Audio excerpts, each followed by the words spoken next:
ইয়ে কি মজা! আজকে আম্মু আব্বুর সাথে আমরা চিড়িয়াখানায় ঘুরতে এসেছি। চিড়িয়াখানায় তো আমরা অনেক পশু পাখি দেখবো। বন্ধুরা, তোমরাও কিন্তু আমাদের সাথে থেকো। মিনু দেখ, ওই হরিণটা অনেক শান্ত, আমাদের দেখে কিভাবে মিটমিট করে হাসছে। বাপরে বাপ, বাঘটা তো অনেক বড়। এই বাঘ, তুমি কি আমাদেরকে খেয়ে ফেলবে? হে হে। ওরে বাপরে, গরিলাটা তো অনেক বড়। দেখো দেখো বাবা, গরিলাটা আমাদেরকে দেখে দাঁড়িয়েছে। কিন্তু একই, এই গরিলাটা হঠাৎ আমাদেরকে দেখে এমন আচরণ করছে কেন? মনে হচ্ছে এই গরিলাটা আমাদেরকে দেখে এমন কিছু দেখতে পেয়েছে যা ওর প্রয়োজন। ও আচ্ছা, তাহলে এই ব্যাপার। মিনুর কাছে চিপসের প্যাকেটটা দেখেই তাহলে গরিলা এমন আচরণ করছে।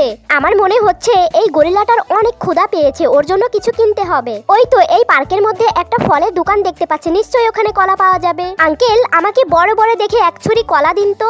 এক্ষুনি দিচ্ছি বাচ্চা, এই নাও কলা। যাই, এই কলাগুলো দ্রুত নিয়ে এই চিড়িয়াখানার কর্তৃপক্ষের কাছে দিতে হবে। আঙ্কেল, আমি গরিলার জন্য এক ছুরি কলা কিনে এনেছি, প্লিজ ওকে দিন। আহারে, কলাগুলো খেয়ে গরিলাটা অনেক শান্ত হয়ে বসে আছে। দেখ মিনু, ইউটিউব এবং ফেসবুকের বন্ধুরা, দেখলে তো আমাদের টমের অনেক বুদ্ধি। তোমরা ওর জন্য একটি ভিডিওতে লাইক, কমেন্ট আর সাবস্ক্রাইব করতে ভুলো না কিন্তু।